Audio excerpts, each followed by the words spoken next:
Anda masih bersama kami di CNN Indonesia News Update dan berikutnya kita pantau data terkini persebaran corona di Indonesia. Hingga sore ini kasus COVID-19 di Indonesia bertambah 292 orang menjadi lebih dari 10.000 orang, sementara lebih dari 1.600 orang dinyatakan sembuh dan yang meninggal dunia lebih dari 800 orang.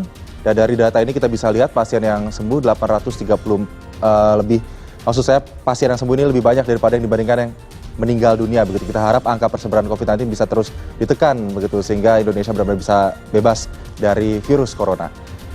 Dan selanjutnya kami telah merangkum beberapa pertanyaan warganet yang akan dijawab dalam segmen Dokter Menjawab. Dan sudah bergabung bersama kami melalui sambungan Skype ada dokter spesialis paru, Dr. Jaka Pradipta. Langsung saja kita sapa Dr. Jaka. Selamat sore Dr. Jaka, apa kabar? Baik, selamat sore Mas Aldi. Baik, Dok, kita langsung saja ke pertanyaan dari warganet ini yang sudah disampaikan ke akun Twitter @cnnindonesia_daily dengan hashtag warganet kepo COVID-19. Ini yang pertanyaan menanyakan soal, Pak Dokter, apakah seorang yang terkena COVID-19 ini bisa diperiksa dengan CT scan? Ya, jadi CT scan merupakan modalitas kita dalam mendiagnosis pneumonia atau radang paru. Dan dia memang sensitif dibandingkan dengan foto ronsen, memang CT scan lebih sensitif untuk menilai itu. Jadi dia bisa membantu kita dalam mendiagnosis COVID, namun diagnosis utama atau gold standar COVID-19 itu yang paling utama tetap melakukan dengan swab, nasofaring atau orofaring gitu ya. Jadi CT scan bisa namun hanya sebagai pembantu, namun gold standar tetap menggunakan swab PCR. Oke, jadi yang paling utama adalah tetap swab meskipun CT scan bisa mengindikasi adanya pneumonia begitu dalam seseorang. Ya. Baik Dok, kita langsung ke pertanyaan kedua ada yang menanyakan soal seberapa efektif remdesivir dapat mengobati COVID-19.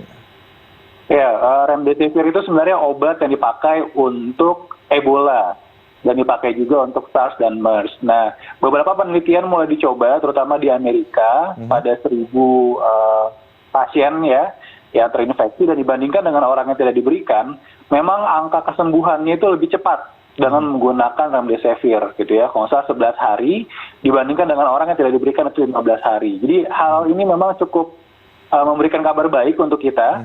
Namun untuk angka kematian memang tidak terlalu banyak berbeda gitu ya. Jadi tetap remdesivir mungkin bisa membantu untuk mengurangi percepatan kesembuhan, tetapi yang paling utama dalam mencegah kematian adalah pengobatan yang lebih awal kita berikan dan tracing dan screening yang utama pada pasien-pasien. Oke, tapi remdesivir ini sendiri sudah diakui oleh para dokter ya Dok, dan apakah ketersediaannya ini lumayan tersedia di dalam negeri?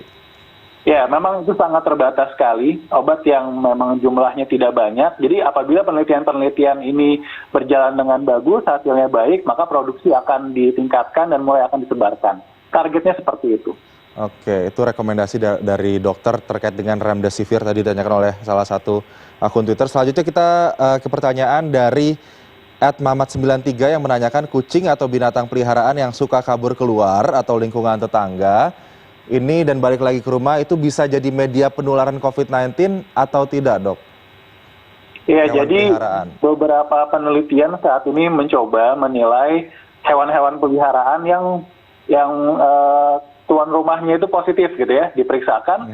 Ternyata memang ada beberapa hewan yang juga memiliki positif COVID gitu. Jadi memang hewan ternyata bisa terinfeksi. Nah, tetapi kemungkinan mereka malah tertular dari manusia. Jadi bukan manusia yang tertular dari hewan peliharaan, tapi kebalikan gitu ya. Jadi dari orang yang memelihara malah menularkan. Sehingga saat ini social distancing sama hewan peliharaan pun tetap kita lakukan gitu ya. Jaga jarak dengan hewan, kemudian setelah memegang hewan cuci tangan gitu ya. Itu juga menjadi perlakuan kita bukan hanya kepada manusia tapi pada hewan peliharaan. Tapi apabila hewan peliharaan tersebut sudah positif COVID-19, apakah bisa menularkan ke manusia lainnya, Dok? Sangat kecil kemungkinannya. Karena droplet yang ditimbulkan itu tidak sehebat manusia menularkan manusia gitu ya. Jadi mereka pun gejala yang dinilai sangat ringan pada hewan-hewan itu. Gitu. Jadi kita nggak perlu khawatir takut dengan hewan peliharaan gitu ya. Yang kita khawatirkan adalah antara manusia dengan manusia. Oke, tapi antar hewan peliharaan juga harus social distancing ya Dok ya, karena ada penelitian juga yang mengatakan bahwa kucing satu bisa menularkan ke kucing lainnya juga apabila terindikasi positif.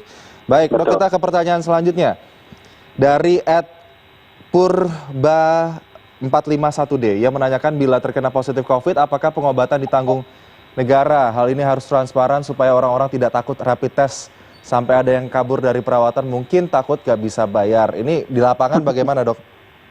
Iya, memang pemerintah mengambil alih untuk pembiayaan untuk pasien-pasien yang memang positif terkonfirmasi COVID. Dan BPJS pun juga mengelola pembayaran pasien-pasien yang ODP, PDP, dan yang confirm gitu ya. Jadi BPJS pun juga sudah mensupport untuk kita masyarakat apabila ingin memeriksakan COVID. Namun memang untuk screening saat ini belum banyak yang screening untuk masyarakat sehat gitu ya, memang belum di-cover oleh pemerintah, namun orang-orang yang bergejala yang mulai di-cover oleh pemerintah.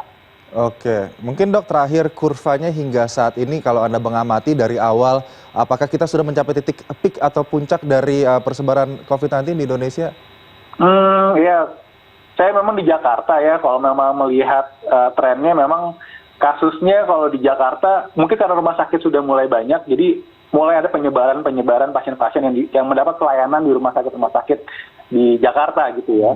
Namun memang kita harus melihat juga di daerah lain karena kita baru menilai bahwa karena banyak yang mudik dan angka-angka terus meningkat gitu. Jadi menurut saya kewaspadaan masih terus kita jaga, namun juga jangan panik gitu ya, dan social distancing dan protokol untuk pencegahan penyakit ini harus terus tetap kita jalankan. Dan ikuti anjuran untuk tidak mudik begitu yang berkali-kali diserukan oleh pemerintah. Dr. Jaka Pradipta, terima kasih sudah bergabung bersama kami pada sore hari ini. Selamat sore Dok, dan semoga sehat selalu di sana. Amin, sehat selalu Mas Aldi, terima kasih.